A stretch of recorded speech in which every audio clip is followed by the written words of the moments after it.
দেখলাম হিলা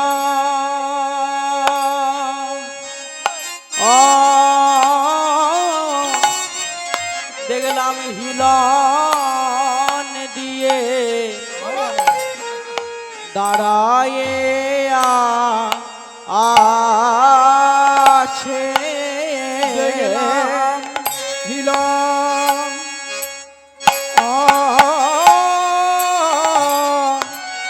বধূ হিলন দিয়ে দাঁড়ায়ে আছে কদম্ব বৃক্ষে হিল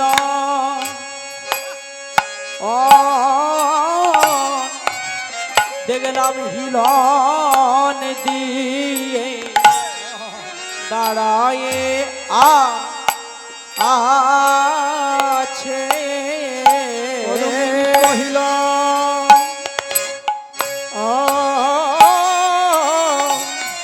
বধূ হিলন দিয়ে দাঁড়ায়ে আছে ওই না সৃজ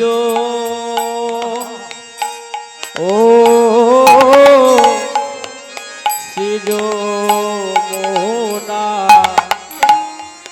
তীর মা আঝে দেখলাম সৃজ ও সৃজ মোনার তীর পরি দেখলাম সখীরে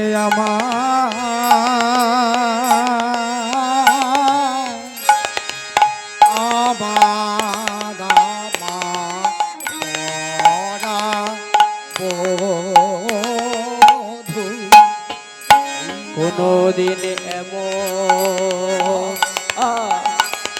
রূপ তো দেখে না আই রে আমি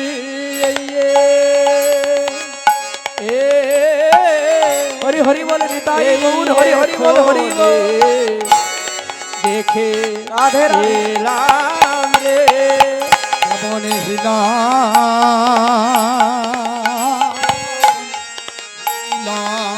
দিয়ে আয়ে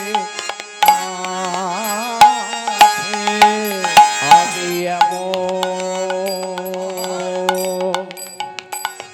এমন রূপ তো প্রভু দেখি না আই রে আমি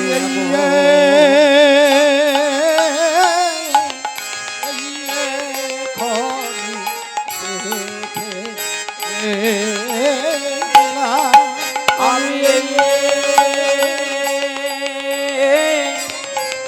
এই এখনে দেখে এলাম তোরা সঙ্গে কেউ তো ছিলিস না রে আমি একা গিয়েছিলাম জলে একা গিয়েছিলাম রে আমি একা গিয়েছিলাম জলে আমি একা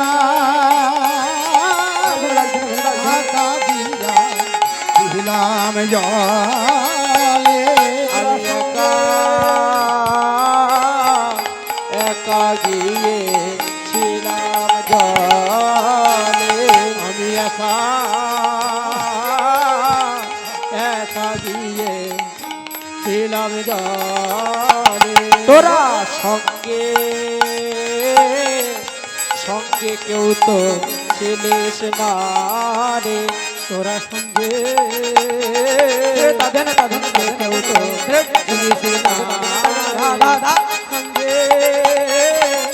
সঙ্গে কেউ তো ছিলিস না উলুধ্বনি হরি বল উলুধ্বনি হরি বল একা গিয়েছিলাম গিয়েছিলাম রে একা একা গিয়েছিলাম রে একা একা গিয়েছিলাম জলে একা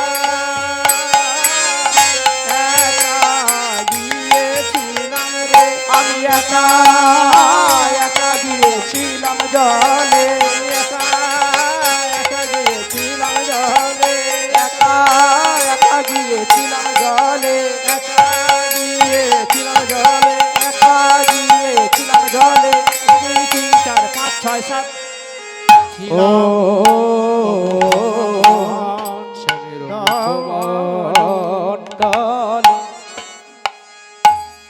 শ্যামের মুখমণ্ডল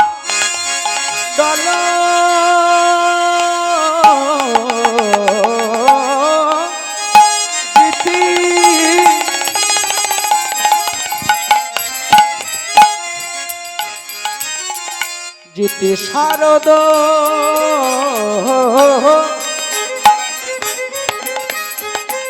সুধা কর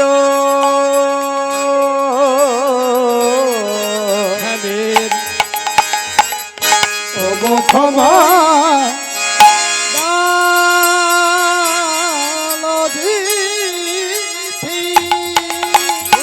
হরি হরি হরি হরি বল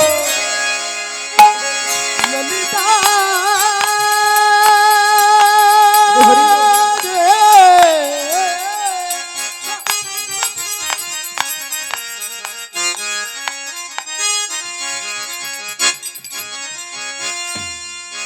ওরে ললিতা ললিতা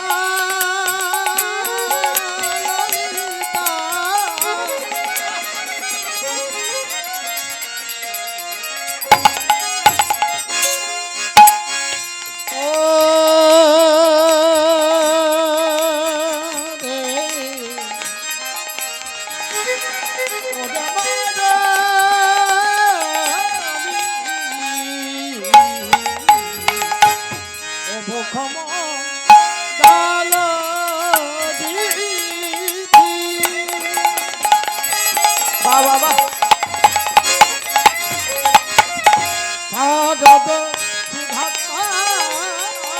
আরে দেখলাম জানিস দেখলাম তনু রুচি তনু রুচি তনু রুচি তরুণ তোমায় অনুরুচি তনু রুচি তরুণ তোমায় অনুরুচি তরুণ তামার আজ চাঁদ আসি স্মরণ নিল পদে আসি সদন নীল আজ চাঁদ আসি স্মরণ নিল পদে আসি সদন নীল গোবিন্দ রূপে নয়ন দিয়ে চাঁদ আসি স্মরণ নিল গোবিন্দ রূপে তাই গৌর হরি হরি বল হরি বল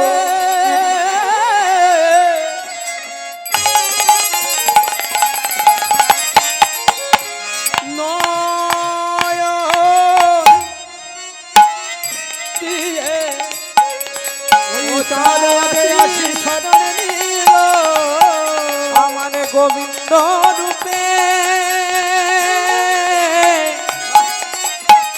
নয়ন দিয়ে প্রভু রাখো আমায় রাখো বলে গোবিন্দ রূপে নয়ন আমায় রাখো আমায় রাখো বলে গোবিন্দ রূপে নয়ন আমায় রাখো আমায় রাখো বলে গোবিন্দ রূপে নয়ন দিয়ে আমায় রাখো বলে গোবিন্দ রূপে নয়ন রাখো দিয়ে আমায় রাখো বলে গোবিন্দ রূপে নয়ন দিয়ে ওই চাঁদ আসি স্মরণ নিল অনুরুচি তরুণ তমা শিবা তনুরুচি তরুণ তমা বলছে ললিতা আমি প্রথম যমুনায় জল আনতে গিয়ে আমার বধূর প্রথম সেই মুখমণ্ডলটা আমি দর্শন করলাম। ও মুখমণ্ডল জিতি শারদ সুধা কর তনুরুচি তরুণতমা।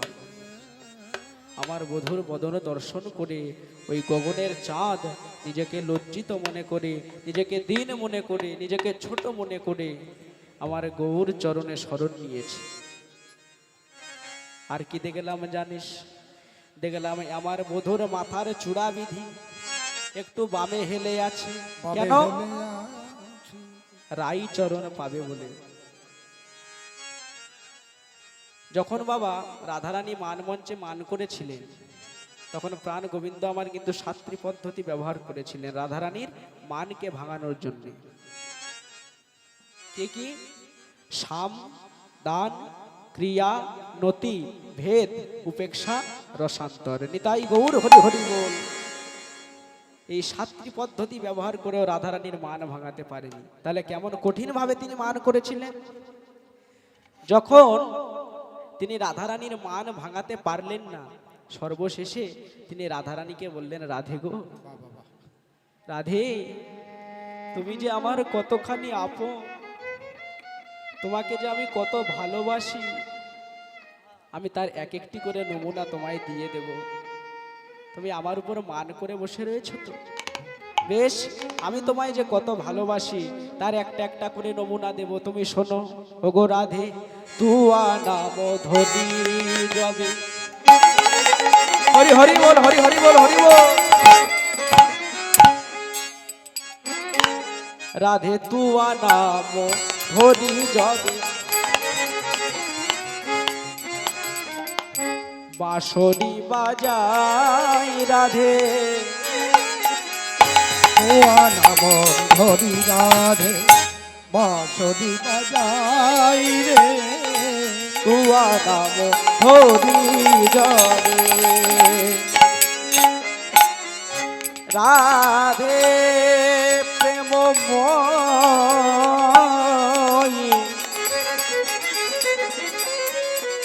ও গো রাধে গো, রাধে,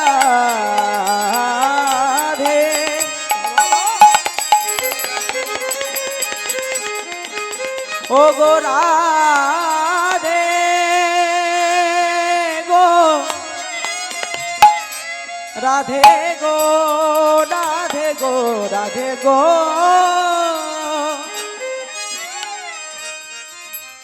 ও গো প্রেম মই, তুয়া নাম ধরে যাবে, বাঁশরি বাজাই রাধে। হরি রাধে, বাঁশরি বাজায় রাধে, রাধে তুয়া নাম ধরি যাবে, বাঁশরি বাজায়। আহা তোয়া নাম ধরি রাধে, বাঁশরি বাজায়। দেখো সকলে ছেড়ে সবাই আমার কাছে আইসে রায়। সকল ছেড়ে সবাই আমার কাছে আইসে রায়। সকলে ছেড়ে সবাই আমার কাছে আইসে রায়। সকলে ছেড়ে সবাই আমার কাছে আইসে রায়। কাছে আইসে রায়। আর কি হয় জানো তোমার বাঁশির ধ্বনিতে? যোগীর যোগ ভোলে, ধ্যানের ধ্যান টলে, যোগ ভুলে ধ্যান টলে। যোগীর যোগ ভোলে, ধ্যানের ধ্যান টলে। তাই গৌর হরি হরি ও ধ্যানের ধ্যান টলে। তুয়া নামে রাধে, তুয়া নামে ওই বাঁশি শুনে, যোগীর যোগ ভোলে, ধ্যানের ধ্যান টলে। রাধে তুয়া নাম শুনে, ধ্যানের ধ্যান ভাঙে, যোগীর যোগ টলে। রাধে তুয়া নামে বাঁশি শুনে, যোগীর যোগ ভোলে, ধ্যানের ধ্যান টলে। রাধে তুয়া নাম তাই গৌর হরি হরি বল। নাম শুনে, যোগ তলে। রাধে এতেও যদি বিশ্বাস না হয় মদনে করো সাক্ষী। ও এতে যদি বিশ্বাস নাই মরণ করো সাক্ষী। এতেও যদি বিশ্বাস না হয় মদনে করো সাক্ষী। এতে যদি বিশ্বাস না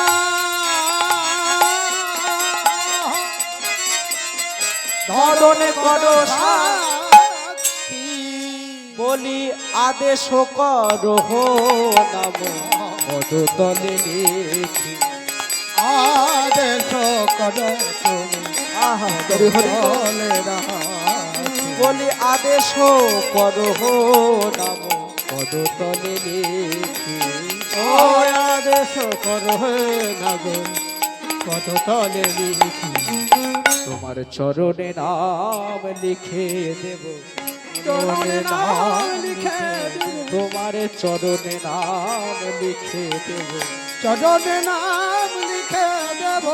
কৃষ্ণ কৃষ্ণ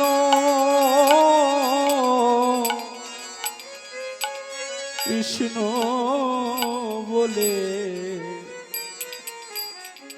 তোমার চরণে নাম লিখে দেব। ওই কৃষ্ণ কৃষ্ণ তাই গৌর হরি হরি বল হরি বল। কৃষ্ণ বলি চরণে নাম লিখে দেব।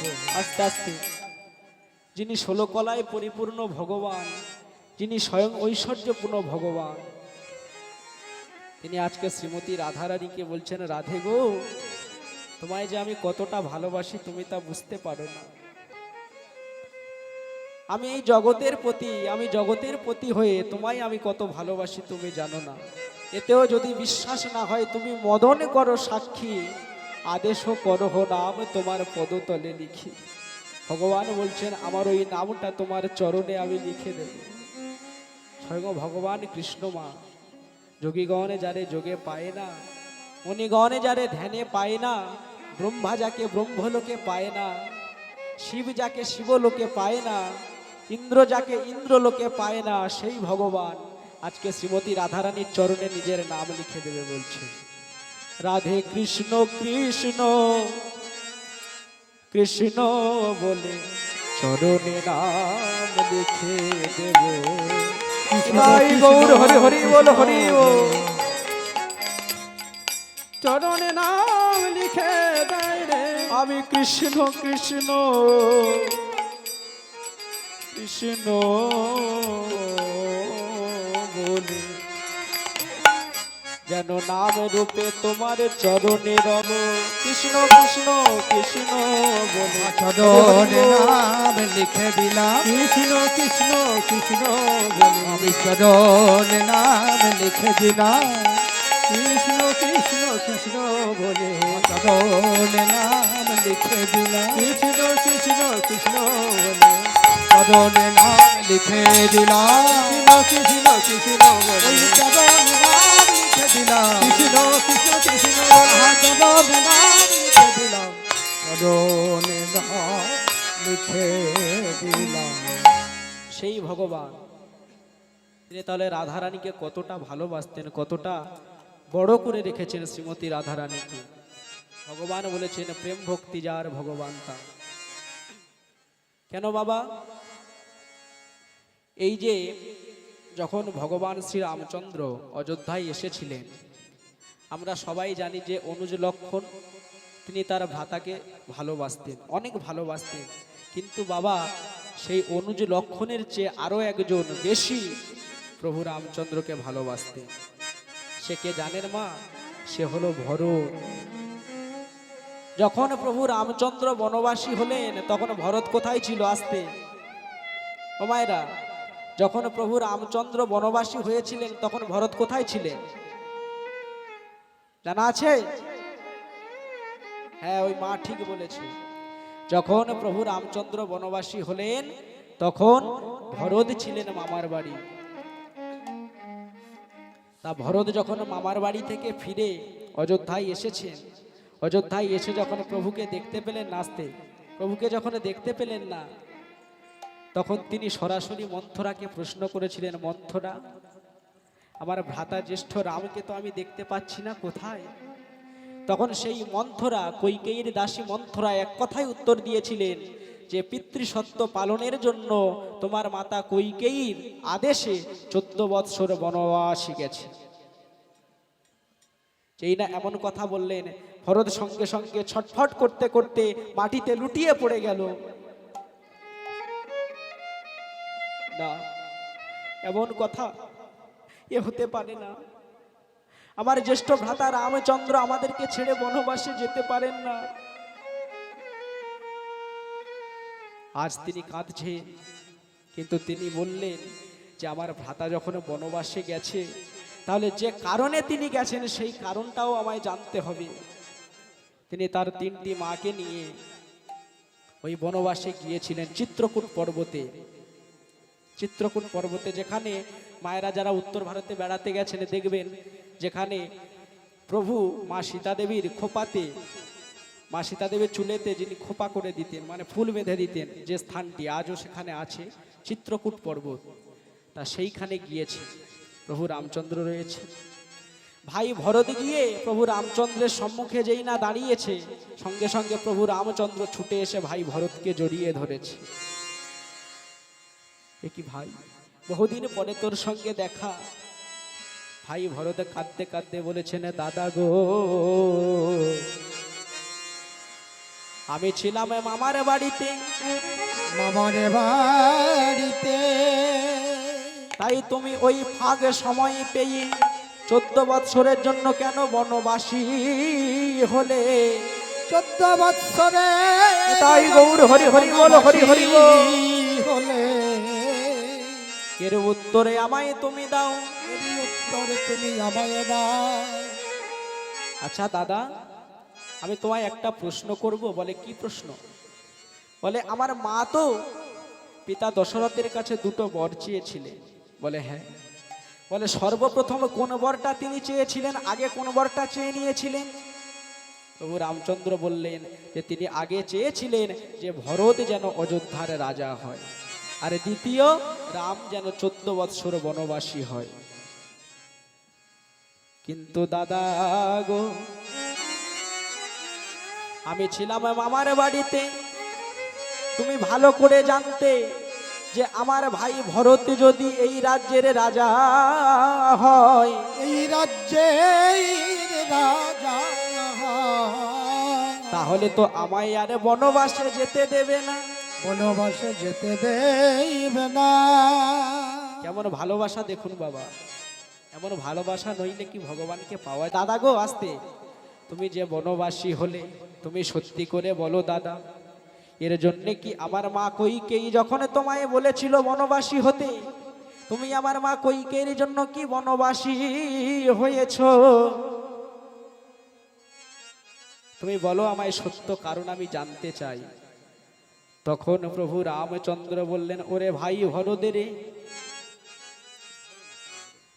ওরে ভাই ভরত রে, ওই তাকিয়ে দেখ, আমি যদি বনবাসী না হতাম, বনবাসী নাই হতা, ওই যে অহল্যা পাশানি হয়ে আছে, অহল্যা পাশানি হয়ে আছে, অহল্যার পাশানে থেকে উদ্ধার করে মানবী করত কে? আর ওই তাকিয়ে দেখ, লঙ্কাপুরে ওই যে রাক্ষস রাজ্যকে, রাক্ষস রাজ্যের বংশকে উদ্ধার করত কে? তাকিয়ে দেখ, ওই যে সবরই আমার জন্য ফলে পেড়ে বসে আছে, ফলে পেড়ে বসে আছে, চণ্ডাল জাতির মেয়ে হয়ে আমার জন্য আজও ফলে পেড়ে বসে আছে আমার অপেক্ষায়, আমাকে খাওয়াবে বলে। ভাই ভরত, আমি যদি বনবাসে না আসতাম, তাহলে এদেরকে আমি মুক্তি দিতাম কেমন করে বলো ভাই? এদের মনোবাসনা আমি কেমন করে পূর্ণ করতাম? এই সাধের লঙ্কা, এই রাক্ষসপুরীকে আমি কেমন করে উদ্ধার করতাম যদি আমি বনবাসী না হতাম? তাহলে দাদা, তুমি আমার মায়ের কথাতে বনবাসী হওনি, তোমার আসল উদ্দেশ্য হলো এদেরকে রক্ষা করা, এদেরকে মুক্তি দেওয়া, তাই তো? বলে হ্যাঁ ভাই, কথাটা শুনে বড় শান্তি পেলাম। তবে দাদা গো, তোমার কাছে আমার একটা বিনীত অনুরোধ। 14টা বৎসর তুমি যখন বনবাসী হয়েছ, এই 14টা বৎসর আমার নয়ন হতে কেবল বাড়ি বরিশনে হবে। তাই দাদা গো, তোমার কাছে একটা কথা বলে যাই যাবার পূর্বে। তোমার কাছে আমি একটি জিনিস চাইবো, তুমি আমায় দেবে। বলে কি জিনিস ভরত? বলে দাদা গো, তোমার ওই চরণের দুটি খড়ম তুমি আমায় দেবে। হরি হরি বল, কেমন ভক্ত দেখুন মা। তোমার ওই চরণের দুটি খড়ম আমায় তুমি দেবে। বলে আমার চরণের দুটি খড়ম নিয়ে তুই কি করবি?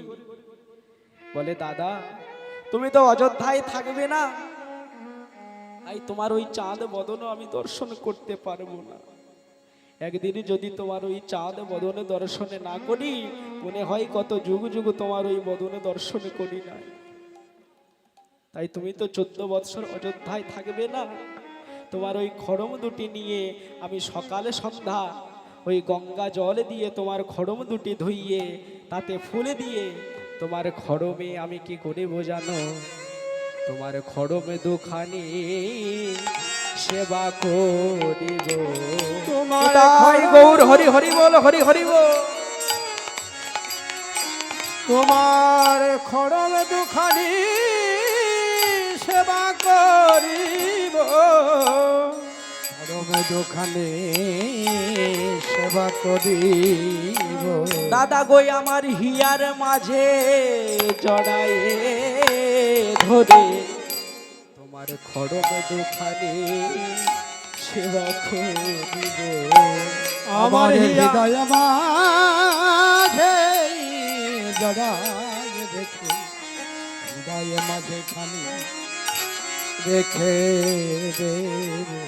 আমার হৃদয়ে মাঝে জড়াইয়ে ধরে খড়ম দুখানি পূজা করিব। আমার হিয়ার মাঝে তাই গৌর হরি হরি বল, হরি হরি বল। তোমার খড়মে দুখানি সেবা করিব। দাদা, তোমার ওই খড়ম দুখানি আমি সেবা করব। সকালে সন্ধ্যা ওই সিংহাসনে, রাজ সিংহাসনে তোমার দুটি খড়মকে রেখে দিয়ে আমি সিংহাসনের নিচে বসে সকালে সন্ধ্যা গঙ্গা জলে দিয়ে, পবিত্র গঙ্গা জলে দিয়ে ধুইয়ে ওই খড়মের উপরে আমি পুষ্প দিয়ে খড়ম দুখানি সেবা করব। আর একটা কথা দাদা, 14 বৎসরের জন্য তুমি বনবাসী হয়েছো, কিন্তু তোমায় আমি একটা কথা বলে গেলাম, 14 বৎসর যখন অতিক্রান্ত হয়ে যাবে, সেই 14 বৎসর অতিক্রান্ত হয়ে যাওয়ার একটা মুহূর্ত, একটা বেলাও যদি তুমি বনবাসে থাকো, তাহলে তুমি অযোধ্যায় ফিরে গিয়ে তোমার ভাইয়ের মরা দেহ দেখবে। কেমন অনুরাগ দেখুন বাবা। ভালোবাসার মতো ভালোবাসলে ভগবান কি স্থির থাকতে পারে? কতটা অনুরাগ, কতটা ভালোবাসা। আস্তে ছোট করে, যেই না এমন কথা বললেন, পুরুষোত্তম ভগবান শ্রী রামচন্দ্র কাঁদতে কাঁদতে ভরতকে জড়িয়ে ধরেছে। ওরে ভাই রে,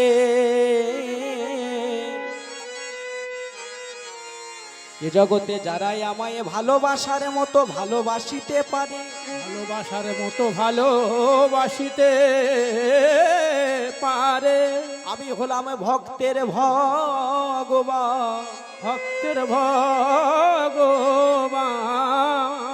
যে জনে আমায় ডাকারে মতো ডাকিতে পারে, আমি তার ভব সংসারের জ্বালাকে খণ্ড করে দিয়ে তাকে দুটি হাতে তুলে নিয়ে তাকে আমার সঙ্গ সঙ্গী করে নি। তাই গৌর হরি হরি হরি হরি হরি।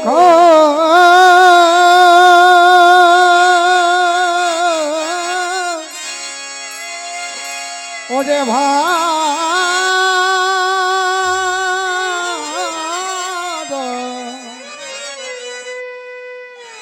ওরে আমার প্রাণে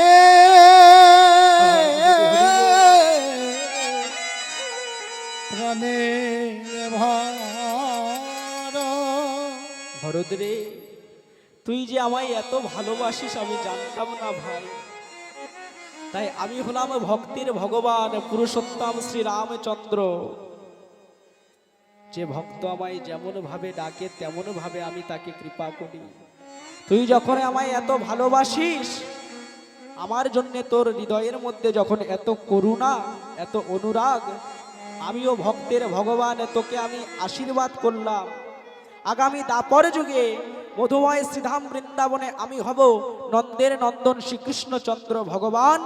তুই হবি আমার পরম সখা, তুই হবি আমার পরম বন্ধু, পরম শরীর। তোর নাম হবে ভক্ত সুদামা। নিতাই গৌর হরি হরি হরি হরি বল। সেই ভরত কিন্তু দাপর যুগে সুদামা হয়েছিল মা। তাই সেই সুদামা যখন ভগবান কৃষ্ণকে দেখবার জন্য একবার দ্বারকার উদ্দেশ্যে রওনা হয়েছিলেন, ভগবান কৃষ্ণচন্দ্র অদূর থেকে দেখতে পেয়ে সুদামাকে কোলে করে নিয়ে এসে তার স্বর্ণ সিংহাসনে বসিয়েছিলেন এবং স্বর্ণ সিংহাসনে বসিয়ে তার ওই চরণ দুখানি তিনি সুকোমল বাড়ি দিয়ে, সুকোমল গঙ্গা জল দিয়ে তার ওই চরণ দুখানি তিনি ধুইয়ে দিয়েছিলেন। শুধু ধুইয়ে দিয়ে থেমে থাকেননি মা, ভক্তের ভগবান ভক্তের জন্য কতটুকু ত্যাগ স্বীকার করেন দেখুন। শুধু সুদামার চরণ দুখানি ধুইয়ে দিয়ে থেমে থাকেননি, সেই চরণ ধৌত জল কি করেছে? সেই চরণ ধৌত জল পান করিল। হরি হরি হরি বল। পান করিলেন চরণ যুগলে জল পান করিল, চরণ ধৌত জল পান করিলেন। অভয় আমার প্রাণের কৃষ্ণ চরণ যুগল জল পান করিল। বলি চরণ ধৌত জল পান করিল। চরণ ধৌত জল পান করিল। বলি যেমন ভক্ত তেমন ভগবান, ভক্তের চরণ ধৌত জল পান করিল। কেমন ভগত কেমন ভগবান, ভগতের চরণ ধৌত জল পান করিল। দেখো দেখো কেমন ভক্ত কেমন ভগবান, চরণ ধৌত জল পান করিল। তাই গৌর হরি হরি বল। চরণ ধৌত জল পান করিল।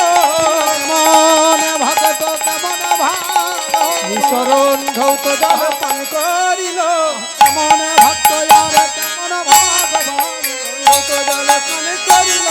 মন ভক্ত কেমন চরণ ধৌত জল পান করিল। চরণ ধৌত জল পান করিল।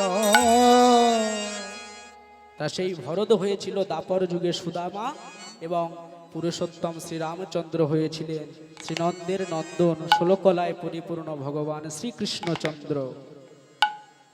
তাই সেই কৃষ্ণচন্দ্র আজ রাধারানী বলছেন, সখীরে আমি প্রথম আমার গোবিন্দের মুখমণ্ডল দর্শন করলাম, দেখলাম অমুখ মণ্ডল যেতি শারদ সুধাকর তনু রুচি তরুণ তমাল। আর কি দেখলাম? আমার বধূর মাথায় চূড়া বেঁধে একটু বামে হেলিয়ে তাতে একটি ময়ূর পুচ্ছ, আর তাতে যেন একটি ময়ূর পুচ্ছ, আর সেই ময়ূর পুচ্ছতে অর্ধচন্দ্র আঁকা। শুধু তাই নয়, আস্তে আস্তে আমার গোবিন্দের কপালে তিলক ও অলকায় আবৃত করে সাজানো, ঠিক যেন দেখে মনে হয় মদনের ধনুকের মতো বাঁকানো। জানিস সখী, আমার বধূকে যে প্রেম ধনে সাজিয়েছে সে ধনী, আর আমার বধূকে যারা দর্শন করেছেন সেও ধনী। তাই ধনী যোগ ধনী। বললেন সখী রে আরো কি দর্শন করে এলাম, বলি শোন। চারু শিখি চন্দ্রক শ্রীখণ্ডক মণ্ডিত, চারু শিখি চন্দ্রক শ্রীখণ্ডক মণ্ডিত, চন্দ্রক শ্রীখণ্ডক মণ্ডিত। চারু শিখি চন্দ্রক শ্রীখণ্ডক মণ্ডিত, চারু শিখি চন্দ্রক শ্রীখণ্ডক মণ্ডিত। মধুকর মালতী মাল, মধুকর মালতী মাল, আরে কিবা মধুকর মালতী মাল। মধুকর মালতী মা টলমলয় অলকা তিলক মুখ ঝলক বলি ওরে ললিতা তাই গৌর হরিব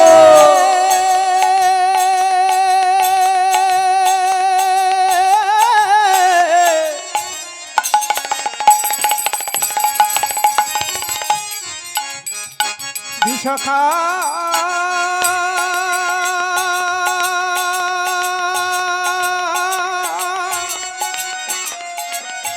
আয়া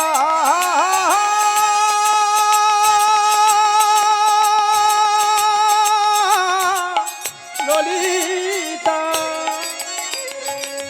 টলমলয় অলকা তিলক মুখ ঝলক বলি টলমলয় অলকা তিলক মুখ ঝলকই ভাও কি ধনুয়া ধনান নান রে ভাও কো ধনুয়া ধনা নান রে ভাও কি ধনুয়া ধনান নান রে ভাও কো ধনুয়া ধনা নান রে ধনি ধনি মনি নব নাগরকা ধনে ধনে বলে নব নাগরকা ধনি ধনি মনি নব নাগরকা ধনি ধনি বলে নব নাগরকা রহয়ে ত্রিভঙ্গ ভুবন মন মোহন রহয়ে ত্রিভঙ্গ ভুবন মন মোহন রহয়ে ত্রিভঙ্গ ভুবন মন মোহন রহয়ে ত্রিভঙ্গ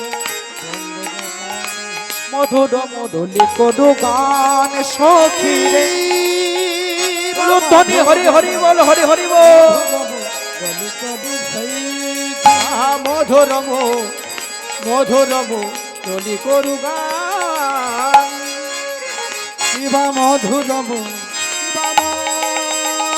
মধুরম তলি করু গান কুলবতী বরত বিমোচন লোচন কুলবতী বরত বিমোচন লোচন কুলবতী বরত বিমোচন লোচন কুলবতী বরত বিমোচন লোচন বিষম কুশব সরবান সখী রে বিষম সব সরবান সখিরে যছুই আমোদে মদন মদ মন্থর যথ আবদে মদন মন মন্থরে যছু আমোদে মদন মদ মন্থর আমদে মদন মন মন্থরে অনতহি গোবিন্দ দা ভন তহি গোবিন্দ দা আজ ভনতহি শ্রী গোবিন্দ দা ও ভন তহি গোবিন্দ দা বলে দেখো দেখো কেমন অপরূপ শোভা দেখো দেখো কেমন অপরূপ শোভা দেখো দেখো অপরূপ শোভা। দেখো দেখো কেমন অপরূপ শোভা দেখো দেখো স্বামীর অপরূপ শোভা যাই রে শোভারে বলি হারি দেখো দেখো কেমন অপরূপ ও শোভা যাই রে সবার বলি হারি দেখো দেখো স্বামীর অপরূপ শোভা বলি যাই রে শোভারে বলি হারি দেখো দেখো অপরূপ শোভা যাই রে সভারা বলি প্রেমানন্দে বলো হরি হরি হরি সভারা বলি হারি প্রেমানন্দে বলো হরি যাই রে সভারা বলি হারি প্রেমানন্দে বলো হরি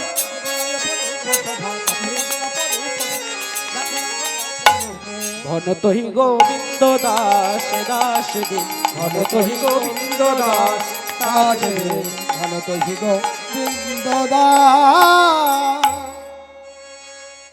আর কি দেখলাম জানিস সখী দেখলাম আমার বধূর মুখমণ্ডলের পাশে তার কোকড়ানো চুলগুলি দুই পাশে মৃদুমন্দ বাতাসে উঠছে আর তাতে মধুকরগণ মধুকর মানে ওমায়রা মধুকর মানে কি মধুকর মানে জানেন না মধুকর হ্যাঁ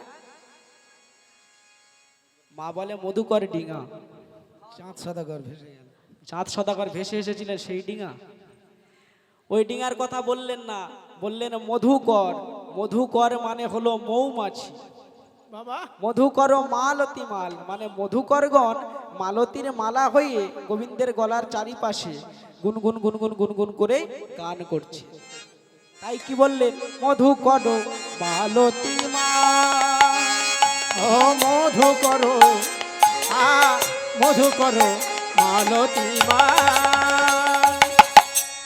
গোবিন্দের কোকড়ানো চুলগুলির পাশে কোকড়ানো চুলগুলি তো মৃদুমন্দ বাতাসে উঠছে আর সেই চুলগুলির আশেপাশে মানে গলার কাছে মধুকরগণ মানে মৌমাছিগণ তারা মালতীর মতো মালা হয়ে গুনগুন গুনগুন গুনগুন করে তারা গান করছে।